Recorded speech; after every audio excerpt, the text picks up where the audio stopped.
सबकी बराबर बात मानी जाए तो घर अच्छे से चलता है, लेकिन क्या हो जब एक घर में सिर्फ ननद अपनी चलाए। चलिए देखते हैं। ऐसे ही नंदिनी आज घर में चाप की सब्जी बना रही थी, तभी वहाँ रीमा आती है और उसको चाप बनाता देख लेती है। भाभी ये क्या, आप चिकन बना रही है? अगर मम्मी को पता चल गया ना कि आप इस घर में चिकन बना रही है तो आपकी क्या नहीं है? ननद जी, लगता है आपकी आंखों में मोतियाबिंद हो गया है, तभी तो आपको चिकन और सोयाबीन चाप में फर्क नहीं दिखाई दे रहा। भाभी ये कोई सोयाबीन चाप नहीं है बल्कि चिकन ही है। यहीं रुकिए, मैं अभी माँ को बात करके आती हूँ। इतना बोलकर रीमा वहाँ से चली जाती है और अपनी माँ सुमित्रा के पास जाकर उसके कान भरने लगती है। माँ, आपको पता भी है आपकी पीठ के पीछे इस घर में क्या बन रहा है? नहीं तो बेटा, बताओ क्या बन रहा है। मुझे तो बहू ने बताया था वो आज कुछ अलग सब्जी बना रही है। कोई अलग सब्जी नहीं बना रही वो, बल्कि हमारे धर्म को भ्रष्ट कर रही है। आज तक इस घर में चिकन नहीं बना, लेकिन वो महारानी इस घर में चिकन बना रही है। चिकन? ये क्या बकवास कर रही हो रीमा तुम? इस घर में चिकन? नहीं नहीं, वो इस घर में चिकन बना ही नहीं सकती, क्योंकि उसे भी पता है कि इस घर में चिकन कोई नहीं खाता। अरे माँ, इस घर में कोई नहीं खाता, लेकिन वो तो खाती है ना। तुम कहना क्या चाहती हो कि नंदिनी घर में चिकन बना रही है? और नहीं तो क्या। अगर आपको मेरी बात पर विश्वास नहीं है तो चलकर खुद किचन में देख लीजिए। कानों सुनी ना सही, लेकिन आंखों देखी तो विश्वास हो ही जाएगा ना आपको। रीमा की बात सुनकर सुमित्रा किचन में जाती है, जहाँ वो चाप को फ्राई होता देख अपनी बहू से कहती है, नंदिनी ये क्या बना रही हो तुम? क्या बना रही हो माँ जी? चाप की सब्जी है और क्या। और वैसे भी मैंने आपको बताया तो था आज मैं कुछ अलग बनाऊंगी। हाँ, तुमने कहा था तुम कुछ अलग बनाओगे, लेकिन तुम चिकन बनाओगे ये मुझे नहीं पता था। चिकन? चिकन कौन बना रहा है माँ जी? और आपको ये बात कही किसने कि मैं इस घर में चिकन बना रही हूँ? मुझे बहुत अच्छे से पता है कि घर में कोई चिकन नहीं खाता, तो मैं इस घर में चिकन क्यों बनाऊंगी? रीमा ने बताया कि तुम चिकन बना रही हो। अच्छा तो ये बात है। मम्मी जी, मैं चाप की सब्जी बना रही हूँ और ये सोयाबीन चाप है। सोयाबीन? हाँ, सोयाबीन चाप दिखता चिकन की तरह होता है, लेकिन वो चिकन नहीं होता, वो प्योर वेज होता है। अगर आपको मेरी बात पर विश्वास नहीं है तो आप गूगल कर सकती हैं, या फिर आप अपने बेटे अनुराग को फोन करके पूछ सकती हैं।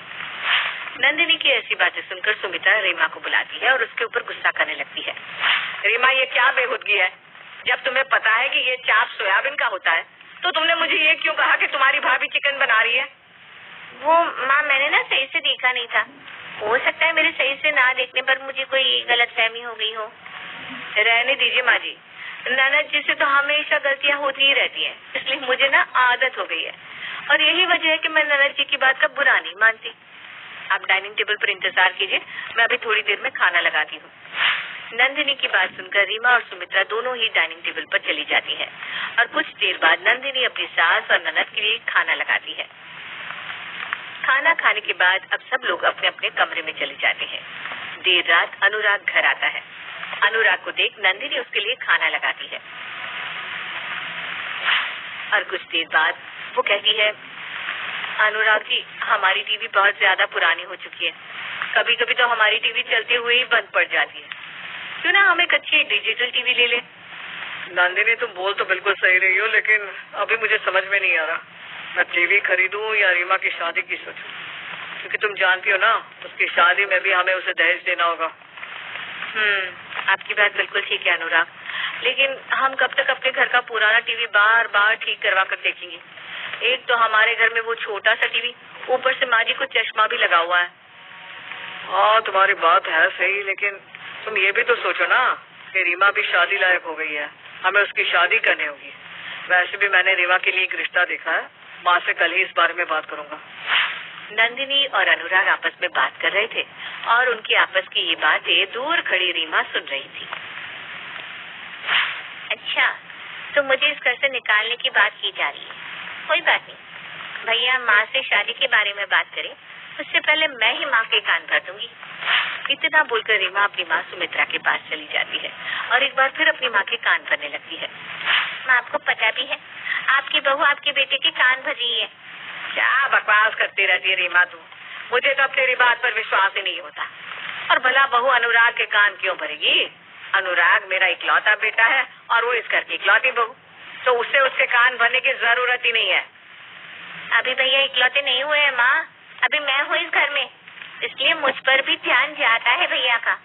और अगर आपको मेरी बात पर विश्वास नहीं हो रहा ना, तो आप खुद ही भैया से पूछ लेना कि भाभी इस घर में टीवी की बात कर रही थी या नहीं। भाभी इस पुराने टीवी को बेचकर नया टीवी लाना चाहती है, वो भी डिजिटल। उस दिन की बात से सुमित्रा रीमा की बात पर विश्वास नहीं करती थी। वो उसे अपने कमरे में जाने के लिए बोल देती है। अगले दिन अनुराग अपनी माँ से रीमा की शादी की बात करता है। माँ, मैं यहाँ आपसे कुछ जरूरी बात करने आया हूँ। हाँ बेटा, बता क्या बात है। माँ, अब रीमा बड़ी हो गई है, समय के साथ उसकी उम्र भी बढ़ती जा रही है, इसलिए मैंने उसके लिए एक बहुत ही अच्छे घर का रिश्ता देखा है। जैसे अपना छोटा सा घर है ना, वैसे ही वो घर भी है। एक भाई और 2 बहन, पर लड़का बहुत अच्छा है, काफी अच्छा कमाता है। एक बार आप देख लो, फिर मैं आगे बात करता हूँ। बेटा, मेरे देखने से क्या होगा, रहना और पसंद करना तो रीमा के ऊपर ही है ना। अब वो इस शादी के लिए हाँ करेगी तो ही तो शादी होगी। हाँ, तो ये फोटो आप भी देख लो और रीमा को भी दिखा दो। लड़का बहुत अच्छा है माँ, कमाता भी बहुत अच्छा है, अच्छी फैमिली है, और मैं यकीन के साथ कह रहा हूँ कि रीमा इस लड़के के लिए मना नहीं करेगी। सुमित्रा अब लड़की की फोटो देखती है। सुमित्रा को रीमा के लिए वो लड़का पसंद आ जाता है, लेकिन जब सुमित्रा वो फोटो लेकर रीमा के पास जाती है और उस लड़की का बायोडेटा उसे बताती है तो माँ, लड़का अच्छा है, अच्छा कमाता भी है, मुझे लड़का पसंद भी है, लेकिन मैं इस घर में शादी नहीं करूंगी। क्यों ननद जी, आप इस लड़के से शादी क्यों नहीं करना चाहती? क्योंकि इसकी 2 बहनें हैं। आप समझ रही हो भाभी, 2 ननद। मैं ननद वगैरह को नहीं झेल सकती। मैं उसी घर में जाऊंगी जिसमें इकलौता लड़का ही हो। रीमा, 5 उंगली एक बराबर नहीं होती। पर क्या हुआ अगर उसकी 2 बहन है तो? अरे आज है, कल नहीं है। भाभी, आपको पता नहीं है ननद कितनी तेज होती है। सास बहू के बीच जितनी भी बहस होती है ना, उन सबके बीच ननद का ही किया कराया होता है। इसका मतलब तो ये हुआ कि मेरे और नंदिनी के बीच में जितनी भी लड़ाई होती है, उन सब की आग तो ही लगाती होगी। माँ, मैं ऐसी नहीं हूँ। मुझे क्या मिलेगा मेरे घर में आग लगाकर? बहन भी ऐसी नहीं होंगी। देखो, संडे को लड़के वाले आ रहे, इसलिए तुम रेडी रहना। और ये बात मैं खुद से नहीं बोल रही, बल्कि तुम्हारे भैया बोल कर गए। नंदिनी की बात सुनकर रीमा अपना मुंह बनाकर वहाँ से चली जाती है। शाम को नंदिनी अनुराग से कहती है, अनुराग जी, मैं क्या कह रही थी कि अब तो नंदिनी का रिश्ता भी पक्का हो जाएगा। अब उसकी शादी के लिए हम सामान लेंगे, तो क्यों ना हम अपने घर के लिए भी टीवी ले लें। अब कल को मेहमान आएंगे तो उनके सामने ये छोटा सा टीवी अच्छा थोड़ी ना लगेगा। नंदिनी की बात सुनकर अनुराग उसकी बात से सहमत होता है और अगले ही दिन वो एक बड़ा और महंगा टीवी लेकर आ जाता है अपने घर में। इतना बड़ा और महंगा टीवी देखकर रीमा एक बार फिर अपनी माँ के कान में बुदबुदाने लगती है। देखा माँ, क्या कहा था मैंने आपसे? कहा था ना, भाभी भैया को टीवी लेने के लिए फोर्स कर रही है। और देखो कितना बड़ा और कितना महंगा टीवी लेकर आ गए भैया। भाभी तो जरा भी नहीं सोचती कि भैया के ऊपर कितना प्रेशर है। अरे कल को मेरी शादी होगी तो उसमें भी तो खर्चा जाएगा ना। लेकिन नहीं, इन्हें तो अपनी ख्वाहिशें पूरी करनी है। अगर भैया टीवी नहीं लाते तो क्या बिगड़ जाता? रीमा की बात सुनकर सुमित्रा को गुस्सा आता है और वो गुस्से में अनुराग से कहती है, अनुराग, तूने इतना महंगा टीवी क्यों लिया और किसे दिखाने के लिए तू इतना महंगा टीवी लेकर आ गया? माँ जी, आप अनुराग जी पर इतना गुस्सा क्यों कर रही है? और वैसे भी ये टीवी मैंने मंगवाया है अनुराग जी से, क्योंकि अपना टीवी खराब हो रहा है, अपना टीवी छोटा भी है। इस संडे जब लड़के वाले हमारी रीमा को देखने आएंगे तो अजीब नहीं लगेगा इस छोटे टीवी के सामने बैठने में उन्हें? बहू, हमारी जितनी चादर होती है ना, हमें उतने ही पैर फैलाने चाहिए। और तू ये कैसे भूल गई कि कल को रीमा की शादी होगी, उसमें हमें दहेज भी देना होगा। अगर तू इसी तरह मेरे बेटे पर हर चीज के लिए प्रेशर बनाती रहेगी तो हम रीमा की शादी कैसे करेंगे? अपनी सास की ऐसी बातें सुनकर नंदिनी के दिल को बहुत ठेस पहुंचती है और वो ना चाहते हुए भी अब बोल पड़ती है, माँ जी माफ करना, पर आज पहली बार मैं आपको जवाब दे रही हूँ। ये जो टीवी आप देख रही है ना, हाँ, मैंने अनुराग जी को कहकर मंगवाया है, उनके पैसे से मंगवाया है। लेकिन आप बार बार जो ये बात कह रही है ना कि रीमा की शादी, तो मैं आपको बता दूं कि रीमा की शादी के लिए मैं अपनी FD तोड़वा रही हूँ। और ये टीवी मैंने अपने शौक के लिए नहीं, बल्कि इस घर की शोभा बढ़ाने के लिए मंगवाया है। अरे हमारे पास इतना बड़ा घर है लेकिन एक टीवी नहीं है। अगर मैंने एक टीवी मंगवा लिया तो कौन सा गुनाह कर दिया?